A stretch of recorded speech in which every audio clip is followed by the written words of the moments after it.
কত লাখ টাকা জানি লাগতেছে তোমার বাড়ি করতে? বাড়িটা করতে তো 10 লাখ বাজেট নিছি। কয় লাখ? 10 লাখ। ইট কয় হাজার লাগবো? এইটা আনছি, এটা তো আমি কইতারি না, ইঞ্জিনিয়ার সাহেব বলছে। এনে কয় হাজার আছে? এন হইছে যে এমনি 5,000 মনে। তাহলে অলরেডি 5,000 ইট লই আইছো। হ্যাঁ। বাড়ি কি ছাদ করে করবা নাকি টিন দিয়া? উপরে টিন হইব না ছাদ? এখন সবাই কইতাছে টিনই দিব। পানি দাও।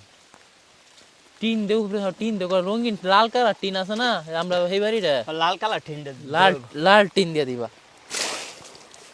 আচ্ছা ইয়ার একটা বিষয়, কয় টাকা কামাও মাসে? এটা মানুষে তো জানতো চায় যে জুনাইদ 18 কাঠা জমি রাখছে, 18 কাঠা জমি আছে হের নামে, মানে ধান ক্ষেত। আমি তো হের নামে 18 কাঠার সম্পদ আছে। এখন বাড়ি এলাকার মধ্যে একটা মানে আলোচনা হইতো যে কিবা কিতা সম্ভব যে